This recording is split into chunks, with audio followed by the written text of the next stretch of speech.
আজকে বেগম খালেদা জিয়া দুনিয়া থেকে বিদায় নিলেন।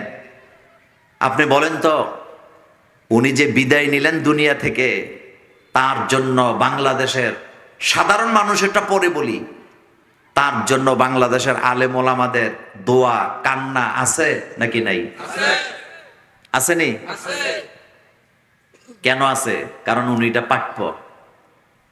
বেগম খালেদা জিয়া আপসেক নেত্রী, তিনি বলেছিলেন, তাকে যখন ফখরুদ্দিন মঈনুদ্দিনের সরকার বলেছিল আপনি দেশের বাইরে চলে যান, সেদিন তিনি বলেছিলেন এই দেশ আমার, মাটি আমার, জনগণ আমার, আমি বাঁচলেও এখানে, আমি মরলেও এখানে। এ কথা সত্য নেই?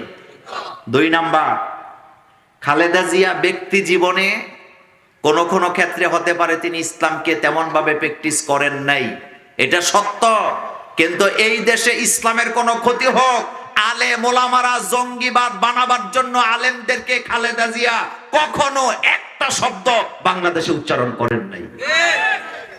আলেমদের বিরুদ্ধে যায়, কোরআনের বিরুদ্ধে যায়, ইসলামের বিরুদ্ধে যায়, মাদ্রাসার বিরুদ্ধে যায়, একটা শব্দ তিনি কখনো উচ্চারণ করেন নাই। বরং সারা জীবন তার বক্তৃতার মধ্যে আলেম ওলামা, মাদ্রাসা, ইসলামের জন্য দরদ আছে নাকি নাই? আরো জোরে বলেন, দরদ আছে নাকি নাই? এই জন্য তিনি ইন্তেকাল করার পরে বাংলাদেশের সমস্ত আলেমরা তার জন্য দোয়া করেছে, বিবৃতি দিয়েছে। বাংলাদেশ মাজলিসুল মুফাসসিরিনের পক্ষ থেকে তার জন্য শোক জানানো হয়েছে, মিজানুর রহমান আজহারীর পক্ষ থেকে দোয়া করা হয়েছে, শোক জানানো হয়েছে, শায়েখ আহমদুল্লাহর পক্ষ থেকে।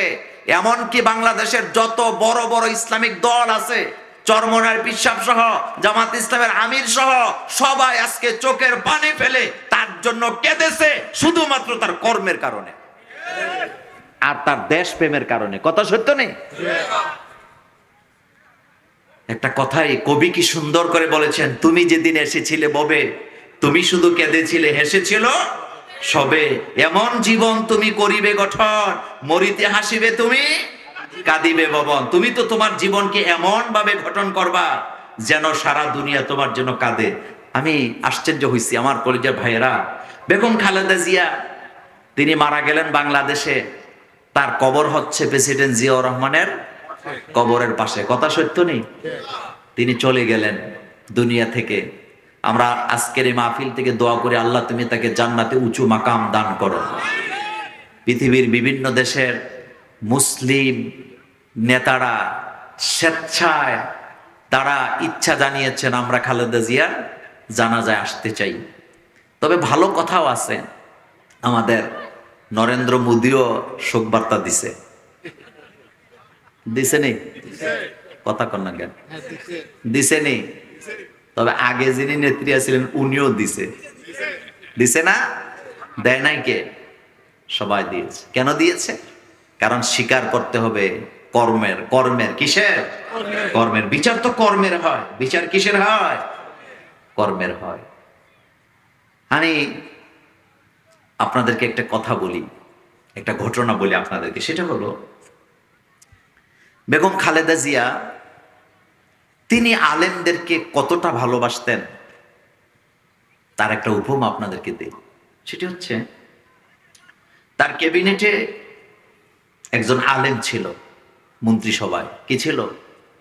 আলেম ছিল। নাম বলা লাগবে? নাম বলা লাগবে? আচ্ছা, নাম আপনারা জানেন। শহীদ না, মতিউর রহমান নিজামী। তো ক্যাবিনেটে যখন মন্ত্রিসভার বৈঠক বসতো, তিনি তখন 19 জন মন্ত্রীর মধ্যে 18 জনের বক্তব্য আগে শুনতেন। মনোযোগ আছে না আপনাদের? কয়জনেরটা আগে শুনতেন? 18 জন।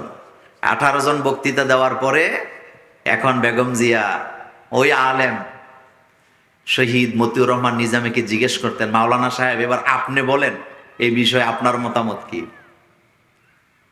এই কথাটা আপনি ঠান্ডা মাথায় চিন্তা না করলে বুঝবেন না। তিনি আগে সবার বক্তব্য শুনতেন, সবার পরে শুনতেন কারটা? কেন শুনতেন? কারণ তিনি শুনে সিদ্ধান্ত নিতে তার জন্য সহজ হইতো।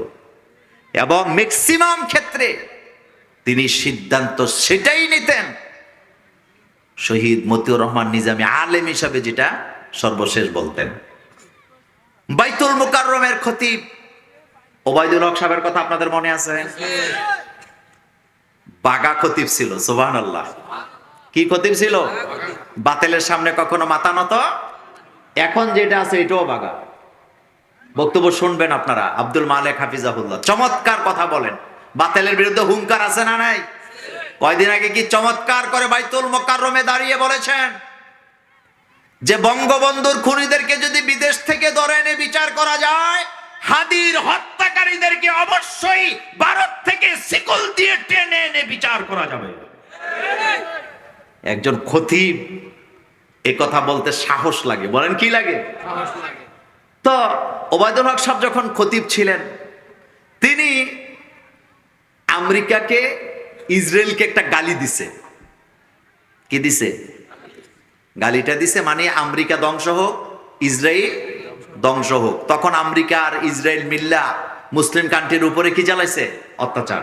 মনোযোগ আছে নি আপনাদের?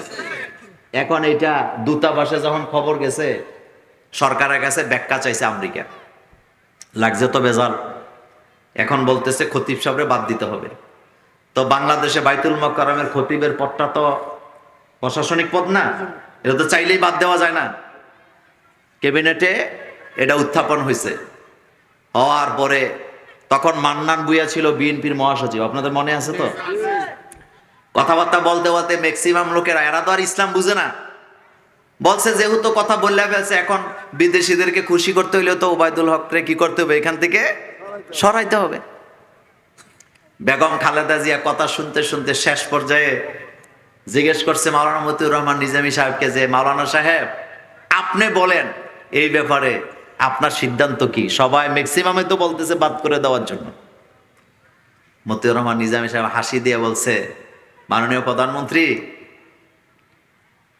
আমাদের খতিব সাহেব বাইতুল মুকাররমে দাঁড়ায় আমেরিকাকে ইসরায়েলকে যে বদদোয়া দিছে, ধ্বংস হওয়ার কথা বলছে, এটা বাংলাদেশ নয়, সারা পৃথিবীর সব মেম্বার থেকে প্রতি জুমায় খতিবরা এ কথাই বলে। কিন্তু সমস্যাটা হলো উনি বাংলায় বলে ফেলছে আর অন্যরা আরবিতে বলে। কথা বুঝেন না? আল্লাহুম্মা দাম্মির, এই কথাগুলো আসেনি খুতবার মধ্যে? বদদোয়া আসেনি? তো নিজামী সাহেব বলছে যে সমস্যাটা হলো উনি কিসে বলছে? বাংলায়, কিন্তু অন্যরা কিসে বলে? তখন বেগম জিয়া হাসি দিয়া বলছেন, এটা যেভাবে আছে এভাবেই থাক। কারণ আমাদের দেশে একটা মজার ব্যাপার কি জানেন? আরবিতে কোনো কিছু কইলে কোনো সমস্যা নাই। খুতবার মধ্যে আরবিতে মুনাফিকদের গালাগালি আসেনি? ঘুষখোরের বিরুদ্ধে কথা আসেনি? ইনসাফের কথা আসেনি? সাদাবাদের বিরুদ্ধে কথা আসেনি? ইন্নাল্লাহা ইয়ামুরু বিল আদলি ওয়াল ইহসানি ওয়া ইতাইজিল কুরবা ওয়া ইয়ানহা আনিল ফাহশাই ওয়াল মুনকার, আসেনি? কিন্তু আরবিতে কয় সমস্যা নাই, কিন্তু বাংলায় কইলে সমস্যা। এরকম আছে? আছে। তো কথা বলতেছিলাম বেগম জিয়ার ব্যাপারে। আজকে আমরা দোয়া করি, আল্লাহ তুমি তাকে মাফ করে দাও, আল্লাহ তুমি তাকে জান্নাতে উঁচু মাকাম দান করো, আল্লাহ তুমি তোমার বান্দির জীবনে যদি কোনো অপরাধ থাকে তুমি দয়া করে ক্ষমা করে দাও। বাংলাদেশে তার কবর, আমরা যারা অনেকেই তো জানাজায় যাবেন, নিয়ত করে রাখছেন, যারা যাবে যারা যাবে না সকলের জন্য দোয়া করছি, শুভকামনা থাকলো, আল্লাহ যেন এই নেত্রীকে মাফ করে দেন। আমরা বলি আমিন।